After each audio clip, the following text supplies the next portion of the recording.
I am Scott W. Davis. I'm 79 years old.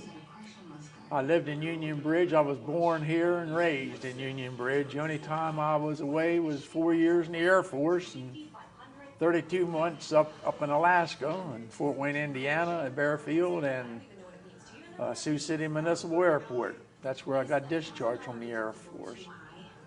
I have been in a lot of jobs here in town. I've been a town councilman, and I was chief of police of the town. We had 2 on the police force at that time. And we annexed the Phillips property out here at the end of town, and before we did that, we could have gone ahead and done it, but we wanted to know the pulse of the people of the town.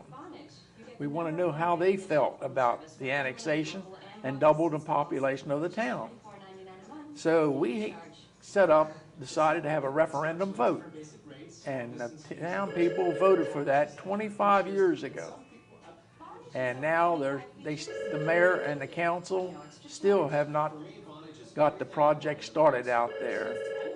And I'm so afraid we're going to lose a store out there, and with prices of gas nowadays, and people will have to go shopping outside of Union Bridge to Westminster, to Woodsboro, or to Tawnytown to get their groceries. And I'm very much concerned about that. The people wanted it 25 years ago, and the town council and mayor have not listened to the people. When I was on the council, I asked myself 2 questions. What year was that when you were on the council? Do you remember? Oh gosh, it was in the late, well, let's see, it was late 80s, because I ran for county commissioner in 90 right after I got out. That's why I didn't run for the second term in the town council, because I wanted to run for county commissioner, which I didn't make it. I spent $10,000, and Commissioner Googe and Commissioner Dale spent $20,000, so money talks. So anyway, what was I talking about? Oh, the annexation. What I would do, I'd ask myself 2 questions when I was on the council. First thing, is this what the people of Union Bridge wants? Secondly, is this the best thing for Union Bridge? Before I voted on anything, I run these 2 questions through my mind. And I think if our House and our Senate would do this, I think we would have a better country than what we got right now. Now, where were you born? I was born right here up on Lehigh property, right at the south end of town. And your folks' names, your parents' names? Was Charles W. Davis and Anna K. Davis. When I was born, well, he was a superintendent, was G.S. LaForge, and he had 2 daughters, and he said, "Chicken Annie, I want you to name that boy after me." So my mother and father looked at each other, and they decided, well, they didn't like Guy, so they went with Scott. He said, "I'm going to buy you the best baby carriage can be bought." And at that time, it was $20 he paid for it, and it even had oval windows in the side of the thing to keep the sun off of me. And Monroe Wilson, he said, "I'm buying Scott his first pair of shoes." And I worked at Lehigh for 43 years. My father worked there 42 years. My grandfather worked there. He came over from Austria, Vienna, Austria. He stowed away on a ship. He wanted to get to the United States so bad. He stowed away on a ship. 3 days out, he was mighty hungry, and they caught him trying to get something to eat. And then he worked his passage out the rest of the way. And I've had grandfather? My grandfather. What was his name? What's his name? Joe Zugley. That's your mother's side. It's on my mother's side, right. And where did he settle? Settled right here in Union Bridge. He worked out here at the cement plant. This Lehigh, when you got in there, you was in there for life, it used to be. Do we say how old you are? Yes, 79, I gave that. And My father worked there, as I said. My uncles worked there. I had cousins working there. This was a family affair. And Lehigh treated us nice. When I moved out of that house that we lived in 55, we was paying $13 a month rent. Lehigh never charged us any more than $13 a month. And in 55, that was wonderful, I'll tell you. It's cheaper to rent then than it was to buy it. Yeah. So I've had many jobs.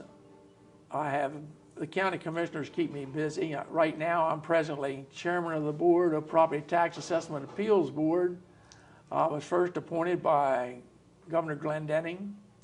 Then after 5 years, you got to be reappointed. So then in 5 years' time, then Governor Glendenning appointed me. And now I have 10 years in, so I don't know if I'll be appointed by Mr. O'Malley or not, but we'll see. What was it like going to school? Going to school, well, I want to bring one thing up that Ray and Ack forgot.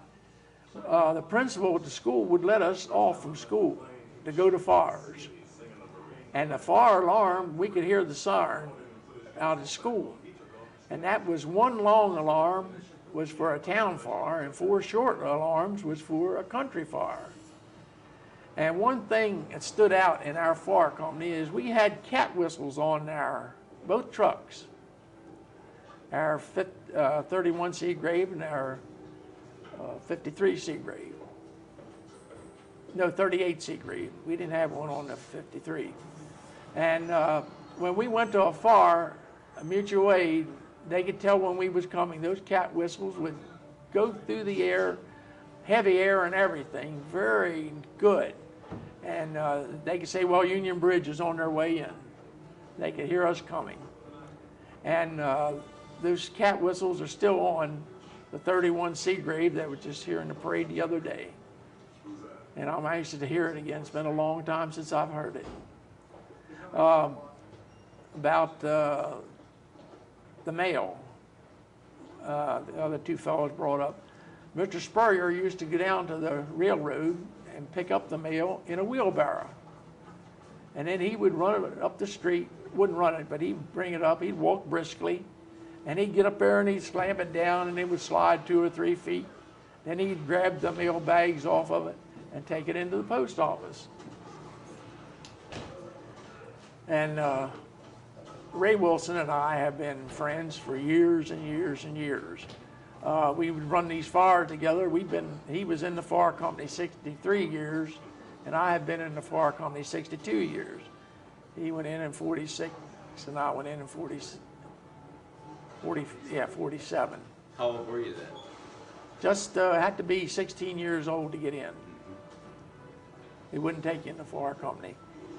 And I remember all the things they did about Mr. Tubman would come here, the magistrate, and trial the cases.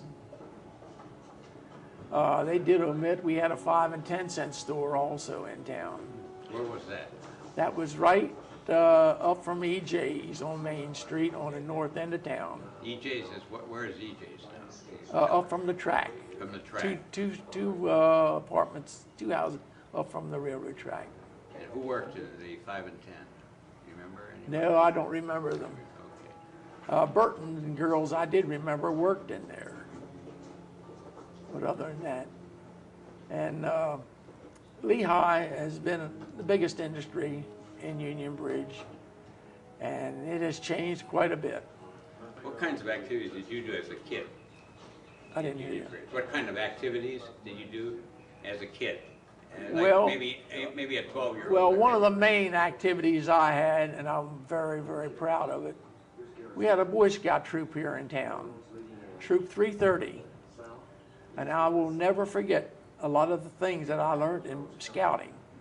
And I hope more people put their children, boys and girls, into scouting. I'll never forget a scout is trustworthy, loyal, helpful, friendly, courteous, kind, obedient, cheerful, thrifty, brave, clean, and reverent. I will never forget that. That is burned into my mind. And we used to have a camp up at Middleburg, And it was so nice in the morning to get your frying pans out and throw the bacon in the pan first so you get some grease for your eggs. And that eggs and bacon taste so much better outside and when you did it yourself. Cook Bankard was our scoutmaster. I will never forget him. He taught us a lot. Did you, what else, what did you do on Friday nights, Saturday nights? I worked at the movie hall. Tell me about that. I used to sell, well, I used to take tickets, and then I would sell tickets when an opening came up. I sold tickets there. Paul Eichmann owned the movie, and him and Ed Eichmann would run it, the projectors. And where was that exactly? Where? It's right up here next to the funeral home. Across.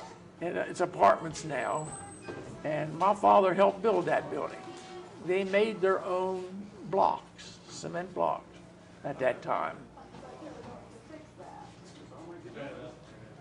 And my father had to make some extra money on the side, so he helped make that movie hall. Well, now, on weekends, did you go fishing, or what did you do as a kid when you were? Run after girls mainly. That was my favorite sport, running after girls. Well, what girls did you go out with? When is that, back then? What's that? What girls did you go out with back then? Well, I had a steady, it was Betty Lou Brandenburg. And we was together for years. And then when I went to Alaska, that broke off. And she went to college. I'll never forget, we went by train from Union Bridge to Baltimore. We caught a train from Baltimore to St. Louis. Got on another train from St. Louis to California. We was a day late in getting there. You and her? No. Okay. Ray Wilson was with me. Ray Wilson. We joined the air. We have been like brothers. Pardon me. And we run around together, dated together. And then we went in the Air Force, as I said, and he was in my squad. I was the first squad leader. And then we went up to Alaska together. And I'd fly down. I was on flying status in about every airfield up in Alaska. And I would fly down to him and see Ray. He was at Elmendorf, and I was at Fairbanks. Can you tell me about any of the other towns in Carroll County that you just could think about? What made them special? Or? Well, I got associated with a lot of the towns. The commissioners put me on Parks and Recreation, and I was on the board of directors of that. I was on the board of directors of Carroll Transit Systems, and then the senior center, for all the senior centers in Carroll County, I was on the board. The commissioners keep me busy, and I enjoyed it. Most of the jobs I didn't get a cent in money, no compensation, no gas or anything, but I enjoy doing it for the county and for the people.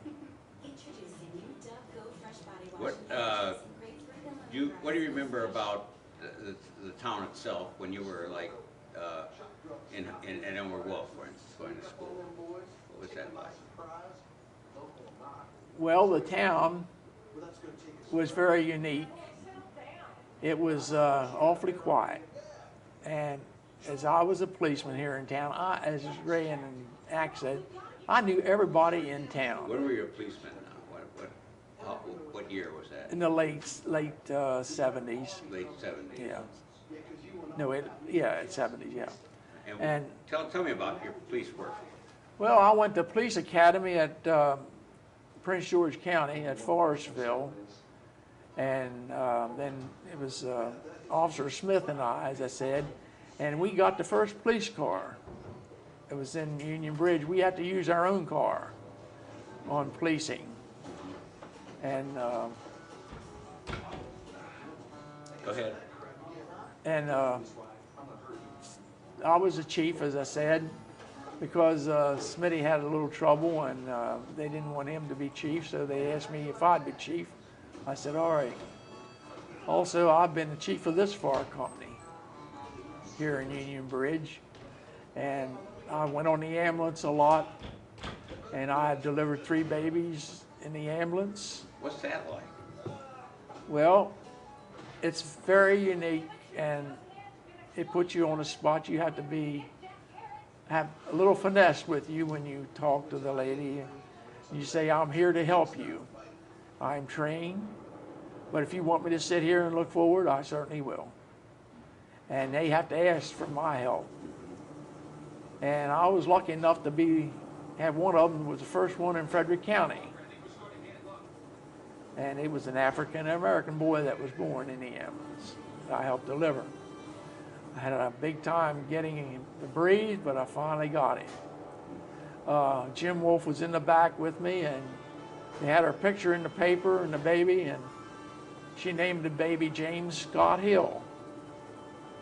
So I just wondered a lot of times if that boy is still around. Yeah. It was the day I took over as chief of the fire company. I had a big day, the first day as chief. What was that like? When you say a big day, what do you mean? Well, I had delivered a baby, and I took over as chief of the fire company. Yeah. So I had a lot of responsibility, and I started off working, and it required a lot of work. Did you have pretty good rapport with the people as far as giving it a ticket, or? Oh yes, the people was wonderful. Like on that case, on that baby of the father, his car, the tires was bald. The cord was showing through, and he was afraid to take her to Frederick on that January 1st, but he decided to call the ambulance, so I guess the best thing was what he did. So the people of the town are wonderful, as I said, and I think it's a wonderful town, and I have been to all 50 states, and here I am back in Union Bridge. Why do you think you're back in Union Bridge? Well, I'll tell you, in Indiana, the people are so cordial out there. You'd walk down the street, the people would holler they were sitting out on the porch, good evening. I mean, those was good days, but now the people don't do that. You don't have the rapport that we used to have. And I love the people in Union Bridge, and I'm here for the people. And also Carroll County. And what did your dad, what did you and your dad do? You told me something the other day. We built model airplanes together. Built model airplanes. Yes. Tell me about that. Well, it started out with U-control that just had 2 wires to them, and you'd walk around in circles. And then we got into radio control model airplanes. And well, free flight first, and then we went into radio control. You just had an Austin timer in the bottom of them. You throw them after you got the gasoline engine started. It would go for so many seconds and then cut off, and then it would land itself. Now you went all the grades through Elmer Wolf? Yes, I did. You did? Yes, first 11th. First through the 11th. Right. And was that the year they had graduation then? 11th? Oh, we had a graduation every year. Every certainly. year. We had prom, and we had class night. Okay, what was the prom like? I mean, was it any different than now, or? No, you'd get yourself a girlfriend, and And where would you go? well, you would have a dance right there at the school in the auditorium. What would you dress like? What did you dress like? Oh, you'd dress up in a suit. And the girls wore nice-looking dresses. And then we'd go away. We'd go out to a restaurant or something afterwards. What restaurant would you go to around here? Well, you could go to Balkers. You could go over to Tawnytown. What kind of restaurant was in Tawnytown at that time, remember? Bumgarner's on the corner was about the only one around, big one around. What happened to Baumgartner? They're not there anymore, are they? Well, Mr. Bumgarner died, and it was sold and made into apartments now. Oh, okay. And tell me a little bit more about Carroll County back then, when you were still in the grades. Did you travel anywhere? Well, yes, we basketball. We would go to different schools, and they would come to our schools, and we'd have games. Soccer, the same way. About the only sports we had was soccer, basketball, and softball. And we used to have a field meet over at Tawnytown at the, used to be the fairgrounds over there in Tawnytown. And they'd have track and everything there, all kinds of meet, relays and stuff. You were in sports. Oh, yes, yes. What did you excel at? Well, I didn't excel too great in any of them, but basketball was one of my favorites. I like basketball. Where was the rivalry? Who was your biggest rival? Well, we had Manchester, I believe, in Westminster, and So you went up there to play some games? oh yes, we always went to the schools. The school bus would take us. Tell me at the game, what was it like? Did they have a band or did they have music? No, they wouldn't have no band at basketball or anything like that. Pounding their feet against the floor was the only noise that was made. Oh yeah. We played the deaf school up here in Frederick, and they amazed me. They could feel vibrations, and what they would do, they couldn't talk, they would take their foot and hit on the floor, and they had signals, and they communicated that way. Isn't that interesting? That was very interesting. I loved to see them. And we had two people from Union Bridge here that taught up there. Mr. Burns and his wife. They worked at taught at Frederick Deaf School. Who was your favorite teacher? Well, as Ray said, Miss Fuss, I'll never forget. It was during the war, you know. What year was that? I mean, what grade were you in? We was about junior and senior. Junior, senior. I was a junior. I think Ray was a senior. And it was during the war with Germany in World War II. So about 6 of us boys decided we would like to learn how to speak German language.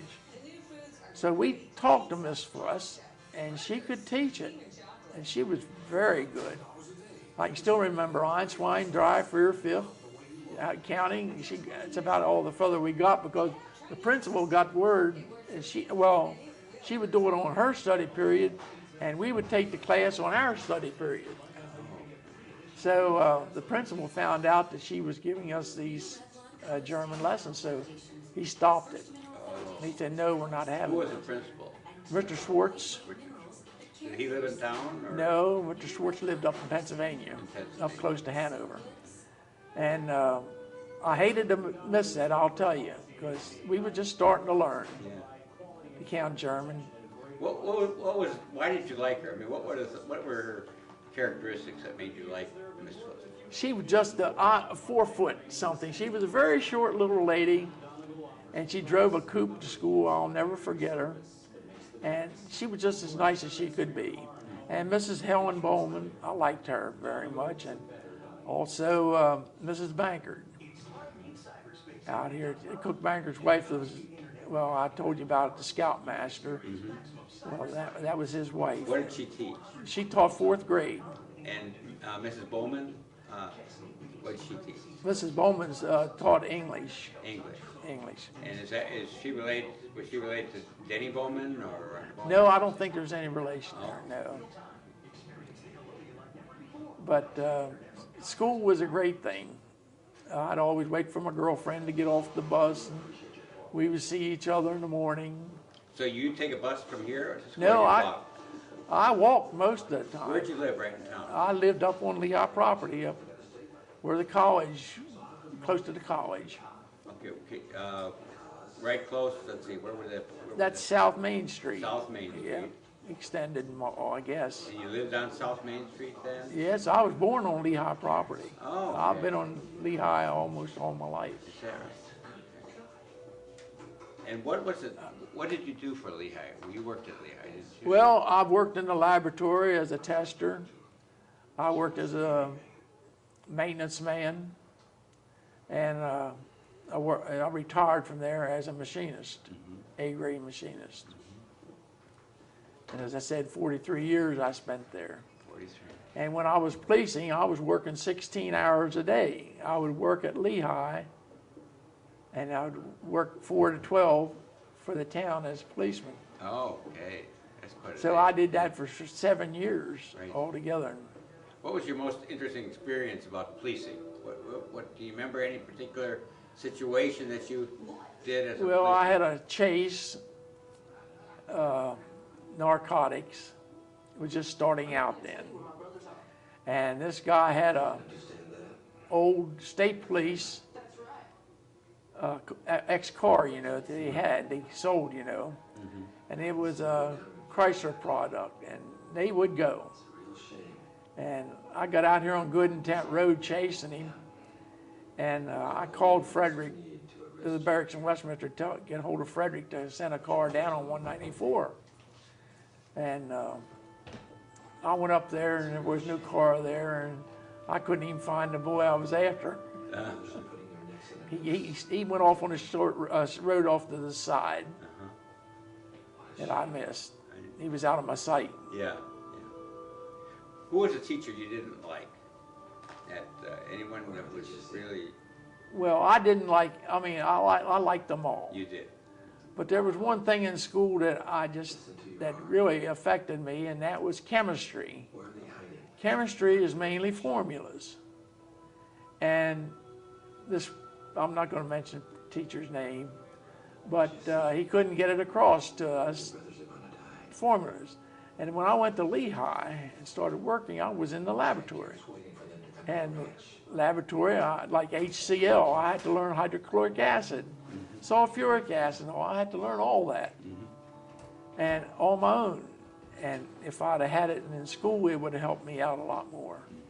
But I got it.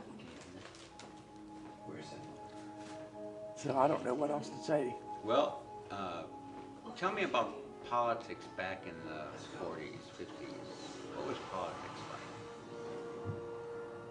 Well, politics, main thing about politics is name recognition.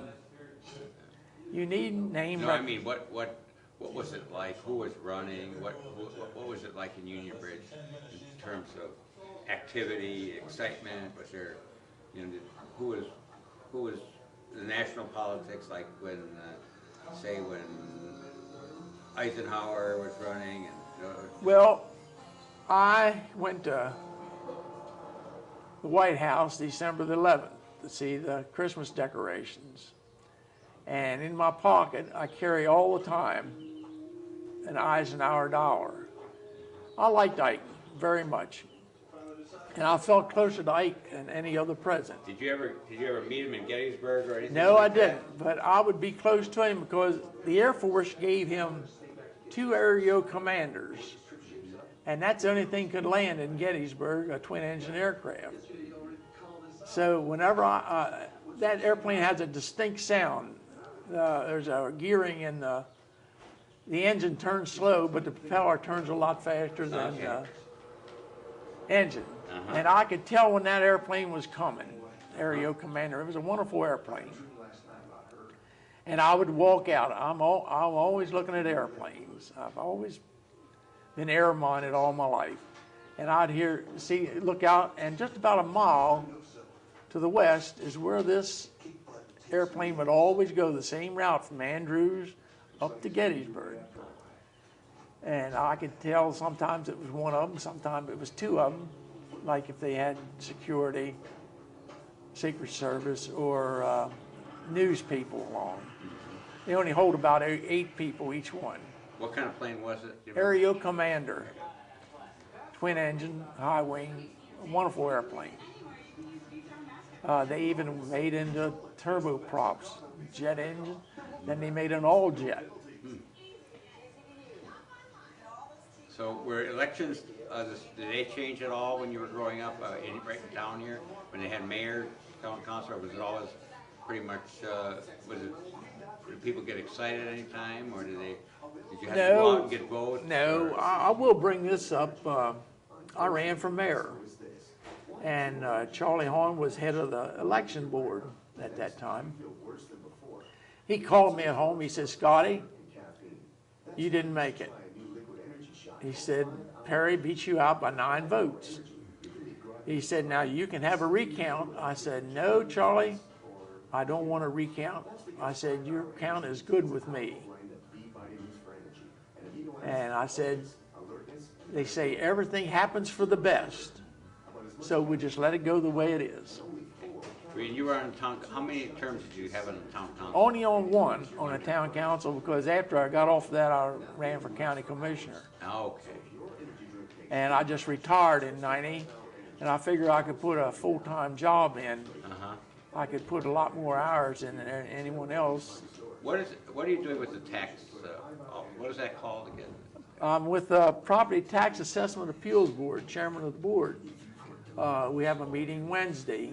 People come in and protest their taxes if they think their taxes are high. Property taxes? Property taxes, right. Property Tax Assessment Appeals Board is the name of the board. And we have an administrator over us. And he comes to our meetings every once in a while. And I ask him, well, did we do all right? Do you have any changes? And he said, everything's fine. Do you have, how many people do you generally listen to in a year time? It's around 300. 300, that's quite a bit. Yes. Do you find that they are right 200, 300. sometimes, or how do you? Oh, yes. If they have like cracks in their basement, walls, foundation, and like in old houses, they had stone foundation, you know, with cement, and the cement can be crumbling out of it, you know. And if you got water in your basement, if you have a bad roof on your house, they're all grounds for a deduction. Okay. So that's basically how that works. Yes, and we have commercials. We have like shopping centers, and we know what each store makes a year and how their square footage. They tax them by square footage. Pardon me. How long have you been in that? 10 years I have been on the board. I was on about 3 years, and then I went on as chairman. So the last 7 years I've been chairman. Where did your mother shop? Usually for clothes or for? Well, we used to do all the shopping like Israel's department store down here in town. Did Was you ever it go clothing? to Mathers or any place? Oh yeah, we'd get on the train. My mother and father did not have a car. Oh, They didn't get a car. I was born in 28. They didn't get a car till 1941. And like Guy Green or Jess Nussbaum, they and their wives would take us away to like the Tivoli Theater in Frederick to a movie. that must have been quite an adventure. to Oh go. yes. How were the roads that going to Frederick? Or Good roads, were good they- roads, yes. Were they pretty much like they are today, or? Well, they was narrower. then, Narrower. Yes. And as Ray and them said, my father, when he got that 41 Chevy, we'd go to Johnsville to Mr. Snyder's garage up there, and you could get 6 gallon of Amoco gas, which was a white gas at that time, and for $1. Or no? 6 gallon for $1. Soon it's going to be $6 for a gallon now. Yeah, right. All right, that's right. The way it seems. Yeah. And so you went on a train to Westminster as well? Oh yes, we'd go The shopping. We'd three go of to, you. You're only child, right? I was the only child. I was like Ray, and that's why we're like brothers. Yeah.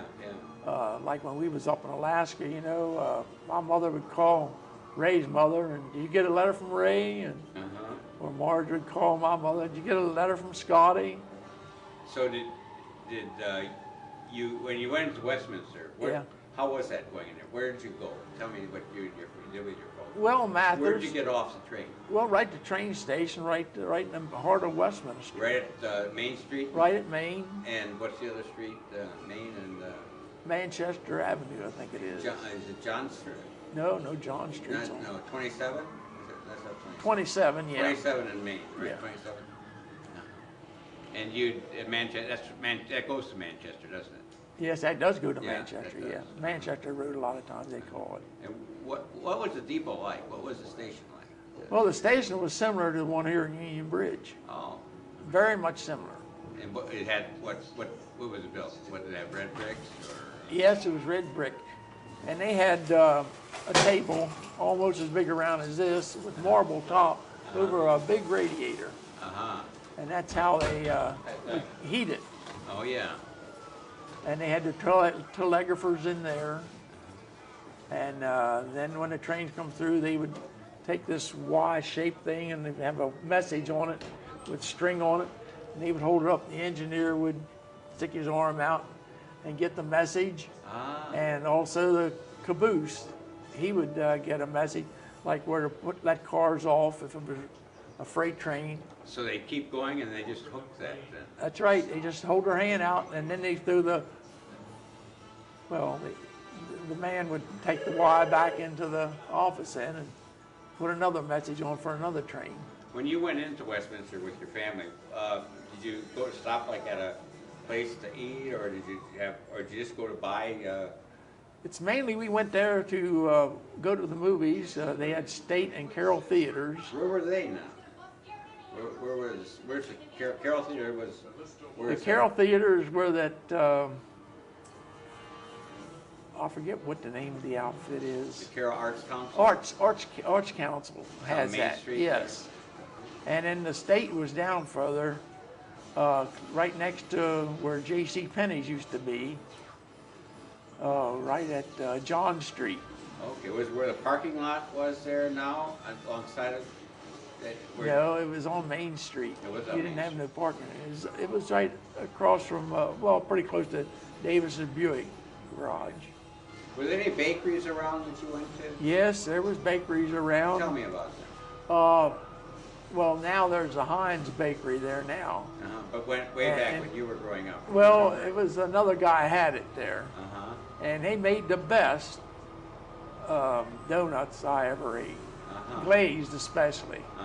Their glazed donuts was out of this world.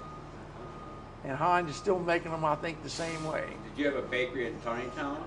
Oh yeah, Baumgartner's Bakery in Tawnytown. Yes, they would deliver. I'm in Tawnytown, but did you have one in Union Bridge?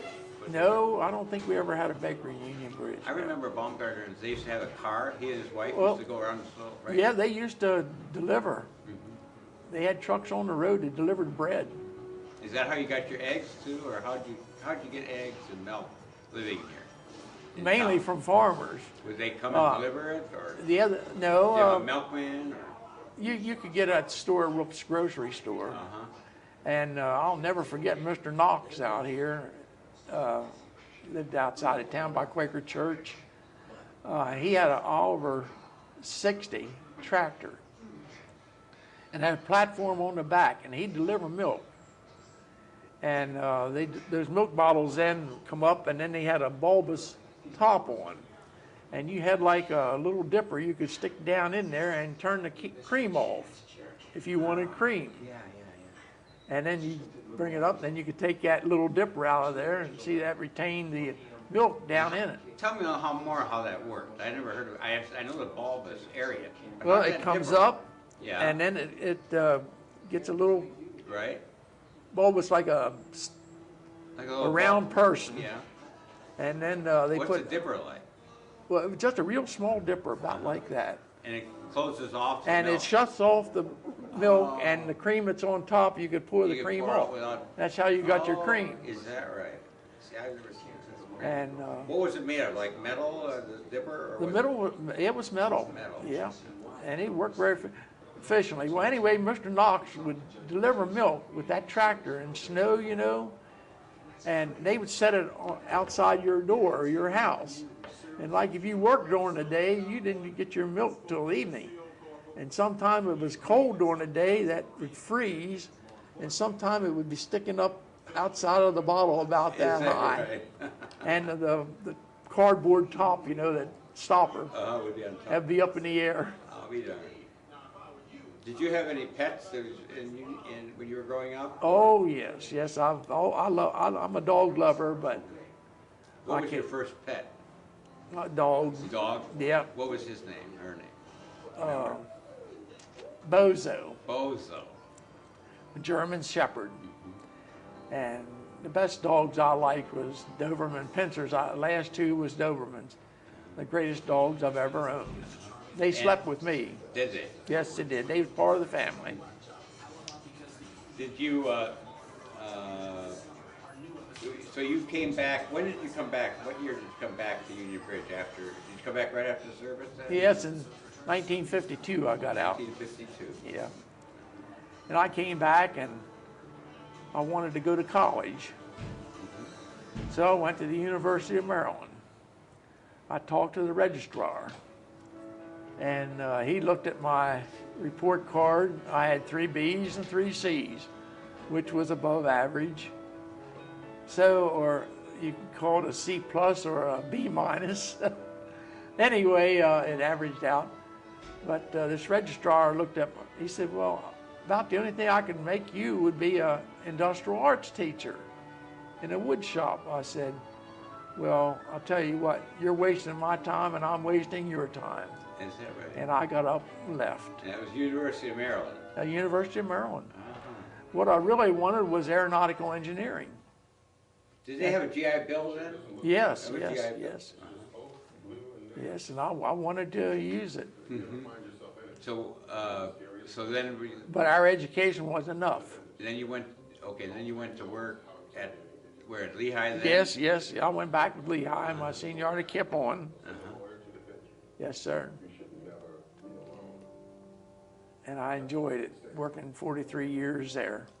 Well, what were the winters like?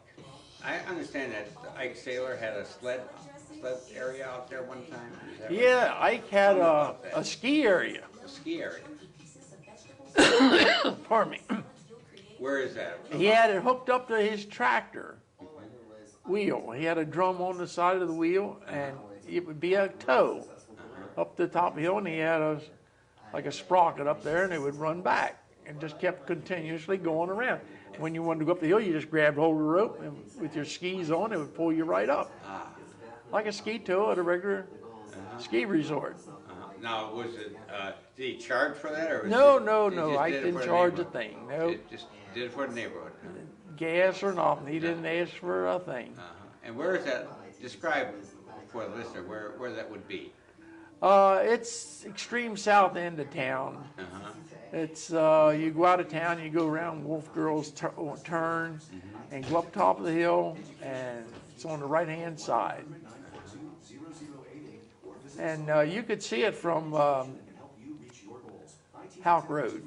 Hawk Road. Yeah, you could see it. You could see them skiing. Did you ski? too? Yeah, You went- yeah. I made 3 tracks down the hill. 2 skis and my rear end down the hill. I enjoyed myself. And give me a little bit. I got a couple minutes yet. Give me some other thoughts about what you think about early. Do you miss anything from early days that you would like to see? You know it's not going to come back. You'd like to see. No, I'll tell you the truth. I'm satisfied with the way things are today. I lived my life, and I enjoyed life here in Union Bridge, the municipality, and Carroll County, and the state. I enjoyed everything that went on. And like I was in the fire company for 62 years rather. And if I had to do it over again, I most likely would do my life the same way as I did. Because I'm that much satisfied with it.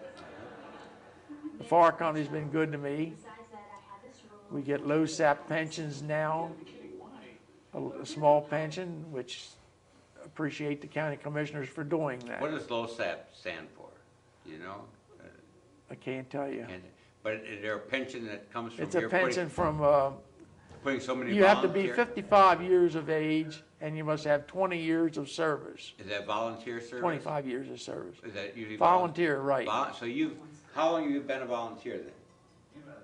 62 years. 62 years. Yeah. So that's a long time. Now, Yes, it is. Were you paid as a policeman? No, yes, I'm sure I was Is that paid. you were Yes, paid? sir. Yes, But sir. this was volunteer. This is all volunteer. Yeah. What do you think about volunteer fire companies now? Do you think they're getting more paid staff and so on? Yes, there is more paid staff. Here's some statistics for you. There, in this country, there's 800,000 firemen in this country. and there's 2,300 fire halls, fire departments. And on those 800, 200,000 of them are paid personnel. Out of 800,000. Out of the 800,000, 200,000 are paid. I learned that on RFD TV. That's quite a thing then. There's a lot of volunteer people who are still with the fire company then. That's right. Well, the thing is, you don't have the time now that you used to have. You take the wives, they used to take care of the auxiliary. And now, with them working and the men working, it puts a strain on the family. And I can see eventually that the county's going to have to take over full fire and EMS work for the county. So that's a big change then. Isn't it? Oh, it's going to be an enormous price for the taxpayer to pay. Yeah. Because you have to pay all the personnel where before you had volunteers. That's right. We used to have all volunteers, right? But now it's getting more and more paid, and they want the county to take over EMS completely. And I look for it to come. But it's going to cost the taxpayers a lot of money. Okay, well, Scotty Davis, I really appreciate your talking with us for Carroll County Remembers. This is June 2nd, 2008. We'll be hearing you for the next 50 years, you know. And this is John Wodiak signing off, and thank you again, Scotty Davis. You're certainly welcome, and to the town and to the people of Carroll County.